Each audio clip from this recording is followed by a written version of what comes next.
এক নম্বর বাদ করে দেওয়ার প্রস্তাব করছে কি জানেন?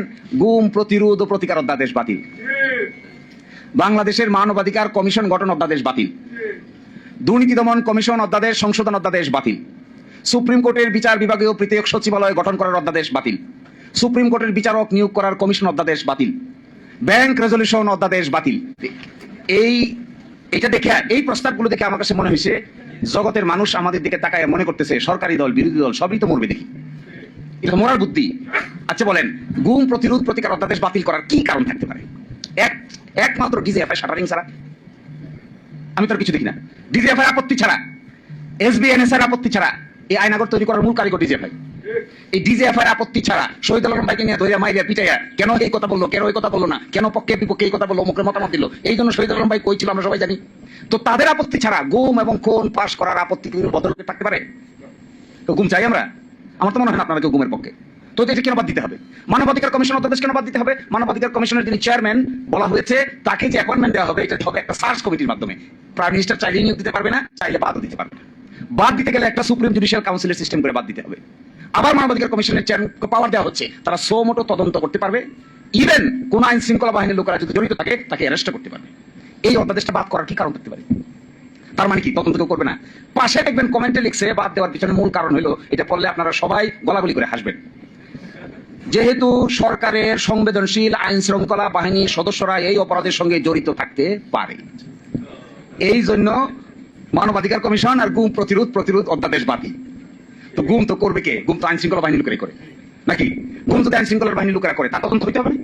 আরেকটা ইন্টারেস্টিং, মানবাধিকার অধ্যাদেশের পিছনে কমেন্টে লিখছে যেহেতু এটা সরকারের কোন মন্ত্রণালয়ের অধীন নয়।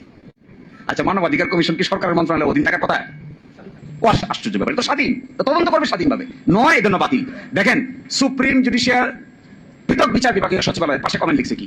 পৃথক বিচার বিভাগীয় সচিবালয়ের পাশে কমেন্ট লিখছে যে সরকার ইচ্ছা পোষণ করলে এটা কার্যকর হবে। আচ্ছা, সরকার ইচ্ছা পোষণ করলে নিম্ন আদালতের ম্যাজিস্ট্রেটকে বদলি করা যাবে, সরকার ইচ্ছা পোষণ করলে পদোন্নতি দেওয়া যাবে, সরকার ইচ্ছা পোষণ করলে শৃঙ্খলাবিধি অ্যাপ্লাই করা যাবে, সরকার ইচ্ছা পোষণ না করলে কি করবে? ইচ্ছা পোষণ না করলে রাত 2টার সময় আদালত বসে শহীদ আলম ভাইকে অযথা রিমান্ডে পিটাইবে। ইচ্ছা প্রকাশ করছে না, রাজা ইচ্ছা প্রকাশ করছে না, তো হয়ে গেল। অসুবিধা কি? এর মানে কনক্লুশনটা আমি কেন বলতে চাচ্ছি, এর মানে হলো শুধু জুলাই সনদ না, এই সরকারের কর্মকাণ্ডের ভিতরে এন্টায়ারলি সংস্কার কর্মকাণ্ডের বিরোধিতা করে একটা শক্ত অবস্থান তারা নিয়েছেন। যখন ঐকমত্য কমিশন আলোচনা হয়েছিল তখন আর্গুমেন্ট ছিল যে আমরা কেন এটা করবো, এক একজন এক একটা বলছে। সর্বসম্মতিক্রমে ব্যাখ্যা ছিল যে এটা এই জন্য করতে হবে কারণ ক্ষমতাটা এত সেন্ট্রালাইজ, এক ব্যক্তির হাতে এত ক্ষমতা, এইটা যদি বিভিন্ন ব্যক্তিবর্গের কাছে ডিস্ট্রিবিউট করে দেওয়া না হয় তাহলে কোনোদিনই কোনো সরকারের পক্ষেই এত ক্ষমতার মালিক হয়ে স্বাধীনভাবে আইনসম্মতভাবে কাজ না করে ডিক্টেটোরিয়াল মেন্টালিটি ডেভেলপ করতে বাধ্য হবে। তখন বলা হলো তাহলে কি করা দরকার? রাষ্ট্রপতি এবং প্রধানমন্ত্রীর ভারসাম্য। তো রাষ্ট্রপতি প্রধানমন্ত্রীর ভারসাম্য করা হয়েছে এখানে। ভারসাম্য করা হয়েছে যতগুলো সাংবিধানিক প্রতিষ্ঠান আছে, যেমন ধরেন সাংবিধানিক প্রতিষ্ঠান কি? Supreme court, chief controller auditor general, CEC, নির্বাচন কমিশন, ওদিকে আছে পিএসসি, পাবলিক সার্ভিস কমিশন। এগুলোর মধ্যে এমন একটা ক্ষমতা ডিস্ট্রিবিউশন থাকতে হবে যেন একটা আরেকটাকে নিয়ন্ত্রণ করতে না পারে। এই বিভক্তির অংশ হিসেবে যেগুলো অর্ডিন্যান্স দিয়ে করা দরকার ছিল এগুলো 133 অর্ডিন্যান্স, আর যেগুলো অর্ডিন্যান্স দিয়ে করা সম্ভব হয় নাই এগুলো সংবিধান সংস্কার। সেই সংস্কারের জন্য একটা আদেশ দরকার ছিল, এই আদেশের নাম হলো জুলাই জাতীয় সনদ উইদিন ব্র্যাকেট সংবিধান সংস্কার আদেশ। এখন ওনারা বলছেন এটা অসাংবিধানিক, তাহলে কোনটা সাংবিধানিক? বিরাট প্রশ্ন। আমি কনক্লুশন ড্র করছি, এটা আমাদের জাতীয় জীবনের এই চরিত্রকে কিভাবে বিশ্লেষণ করা যাবে তা হয়তো ইতিহাসেই বিবেচনা করবে।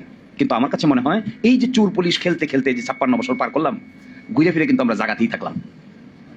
এখন যদি জুলাই অভ্যুত্থানের পরে আরো ড্রাস্টিক সামনের দিকে অগ্রসর করা না যায়, ধরেন এই সংস্কারগুলি কিছুই হইল না, কোথায় যাবো আমরা? এক ব্যক্তি পাওয়ারফুল হবে,